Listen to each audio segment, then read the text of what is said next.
Cuando hago memoria sobre mis casos favoritos en el mundo del terror, siempre me emociono al pensar en las casas encantadas. Ha habido muchas a lo largo de la historia. En algunos casos, solo suposiciones. En muchas ocasiones, la superstición se adueñó de la casa, no otra cosa. Pero hay situaciones realmente temibles. Y cuando pienso en esas situaciones, sin duda alguna, me tengo que acordar de aquella casa en el 112 de Ocean Avenue. Me refiero a la famosa casa del horror, la casa de Amityville.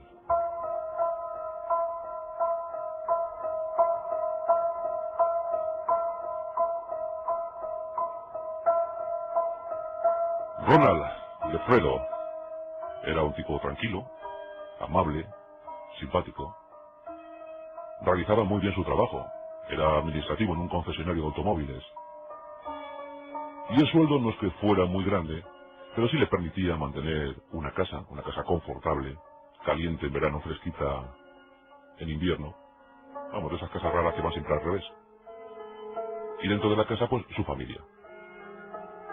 Su gentil y educada mujer y sus 5 hijos. Los 7 vivían de manera más o menos feliz en esa casa.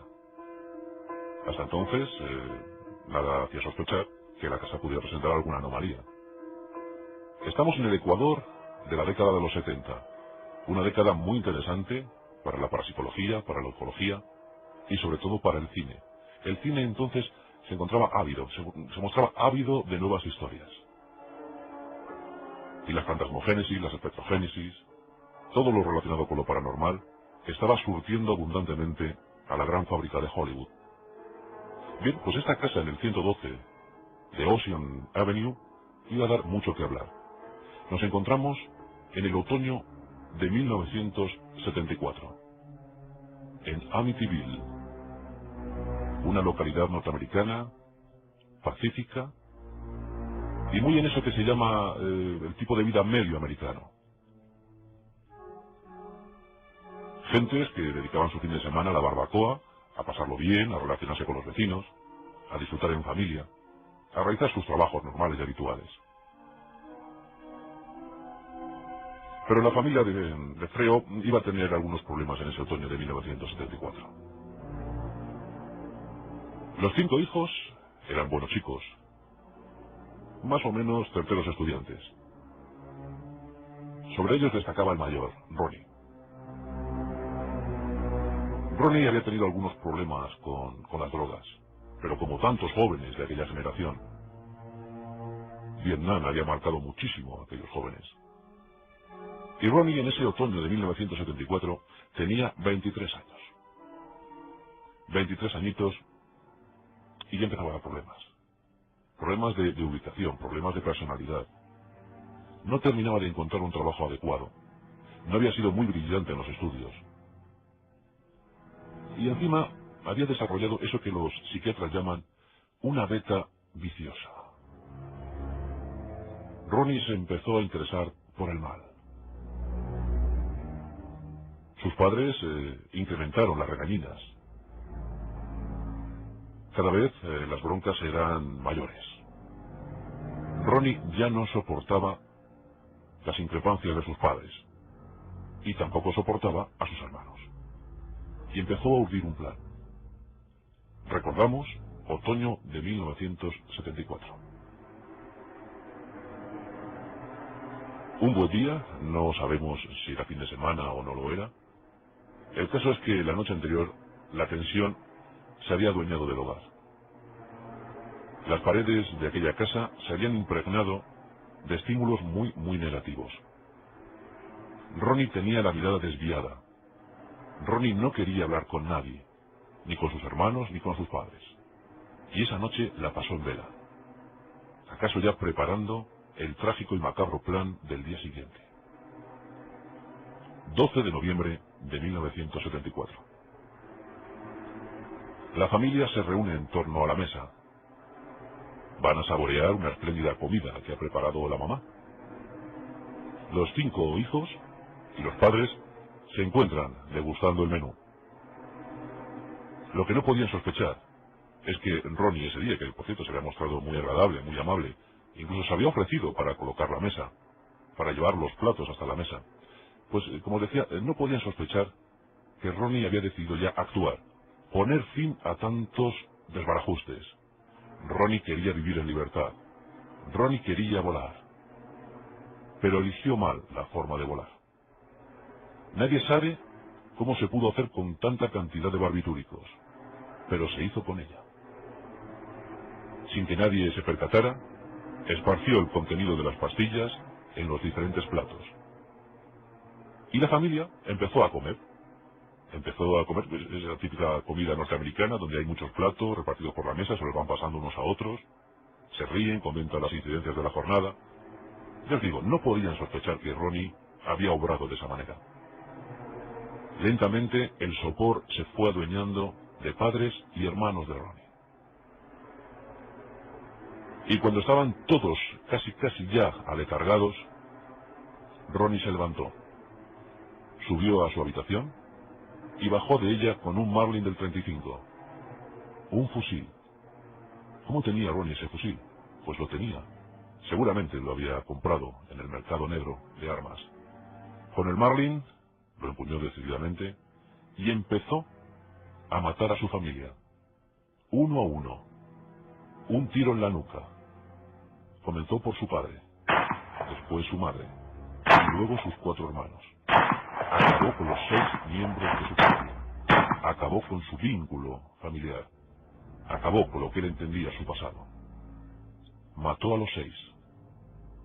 El 12 de noviembre de 1974 comenzaba la leyenda negra en aquella casa del 112 de Ocean Avenue en Amityville.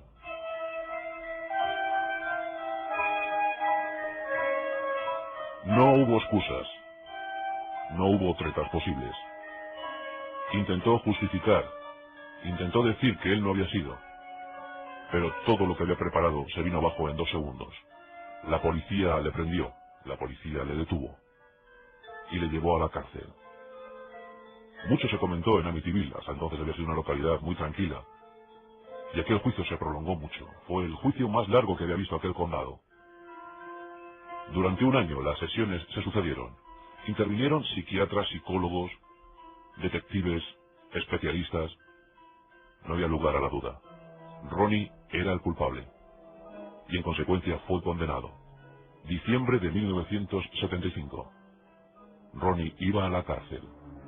Le esperaba un oscuro futuro. Y mientras tanto la casa quedó allí, sola, llena de frío. Aquellas navidades las pasaría sola, sin nadie. No habría familia. La casa es como si lo intuyera, como si lo adivinara. La casa vivía en soledad, esperando a los nuevos moradores. ¿Qué sorpresas les iba a deparar? 2 semanas después de la sentencia a Ronnie, la casa fue comprada. Y fue comprada a precio de ganga, claro. Nadie quería vivir en esa casa que ya todos entendían era una casa encantada. La desgracia se había cebado en Amityville. La familia Lutz se fijó en esa casa. George Lutz era agente inmobiliario. Y claro, estaba al tanto de las gangas en la ciudad. Por muy poco dinero, se hizo con una casa grande, hermosa, y que iba a coger muy bien a su familia. Su mujer, sus 3 hijos y un perro. Un perro muy curioso. A las 2 semanas llegaron a su casa, su espléndida y nueva casa. Comenzaba una nueva vida para los Lutz, pero lo que ellos no podían suponer es que la nueva vida iba a ser tan horrible. Dicen que al poco de llegar a la casa, la primera noche que pasaron en ella, ya escucharon cosas extrañas. Cosas muy extrañas. George, conocedor de la historia, porque seguro que era conocedor de la historia, aunque luego se ha contado mucho, hizo venir a un amigo suyo, a un sacerdote. Su nombre era Frank Mancuso. Frank quiso bendecir la casa, pero un hecho terrible provocó la huida del sacerdote y de un amigo que le acompañaba. Cuando el padre Mancuso se disponía a bendecir la casa, una voz horrible surgida desde lo más alto de la vivienda, dijo: «¡Vamos a aquí!». El sacerdote no se detuvo en bendiciones y huyó despavorido. Cuentan que cuando entró en el coche estaba tan nervioso que empezó a dar bandazos con el coche, como si el mal le persiguiera. Después de algún percance, logró llegar a su vivienda, a su casa, e intentó a duras penas olvidarse de aquello. Dicen los biógrafos que quedó desde entonces seriamente afectado, con muchos problemas de fe. En cuanto al amigo que le acompañaba, también tuvo muchos percances, uno de ellos automovilístico que estuvo a punto de costarle la vida. «Lárgate de aquí», le dijo la voz. El hecho impresionó mucho a George, al nuevo dueño, y empezó a obsesionarse con la casa. Empezó a pensar que a lo mejor sí tenían razón los vecinos y que a lo mejor había un cierto encantamiento, había algo de encantamiento en esa casa. Empezó a recelar de los propios grifos. No quería abrir los grifos. Tenía miedo a ducharse, no se lavaba, no quería lavarse. Pensaba que algo maligno iba a salir de esos grifos. Por si fuera poco, empezó a tener alucinaciones. ¿Alucinaciones o realidades? Cuenta la historia que una especie de lodo viscoso y verde surgía de las paredes, brotaba de ellas. Además, George empezó a ver un espectro, pero un espectro muy curioso, un espectro de animal, un cerdo fantasmagórico que se paseaba por el jardín, entraba por la casa. Su hija llegó a ver ese cerdo fantasmagórico, incluso quiso adoptarlo como mascota. George también desconfiaba de su mujer. Afirmaba que su mujer le evitaba y que estaba perdiendo la dentadura y además se estaba convirtiendo en una bruja, que tenía aspecto de bruja. A esto hay que sumar voces extrañas que seguían incesantes, ruidos misteriosos y lo peor, un olor pútrido que parecía venir del subsuelo. Ese olor nauseabundo inundaba la casa. ¿Qué estaba ocurriendo en el 112 de Ocean Avenue en Amityville? George decidió investigar por su cuenta. Y buscando, en el sótano de su casa, encontró un viejo inodoro abandonado. Entonces la leyenda cobró vigor. George empezó a decir con los ojos desorbitados que los espíritus salían por aquel inodoro y que estaban habitando la casa y que impedían que ellos pudieran seguir viviendo allí. En enero de 1976, la familia de George Bluth huía despavorida de aquella casa en Amityville. Y entonces fue cuando la leyenda realmente se adueñó de aquel territorio. Jay Anson, un guionista de Hollywood, un guionista de documentales, se enteró de la historia, porque la historia fue muy popular, muy famosa en toda Norteamérica.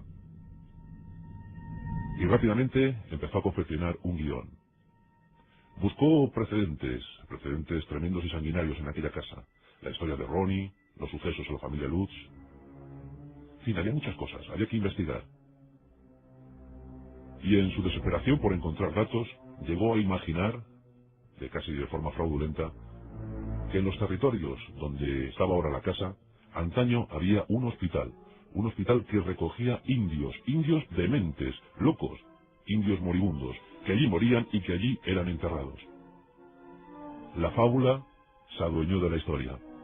Se empezó a decir que un viejo cementerio indio se estaba cobrando venganza en aquella casa de Amityville. La historia real nos dice que allí jamás hubo ni un cementerio ni un hospital. Pero la creencia popular así lo afirmó. Una leyenda se convirtió en realidad porque los vecinos de Amityville hicieron circular esa historia.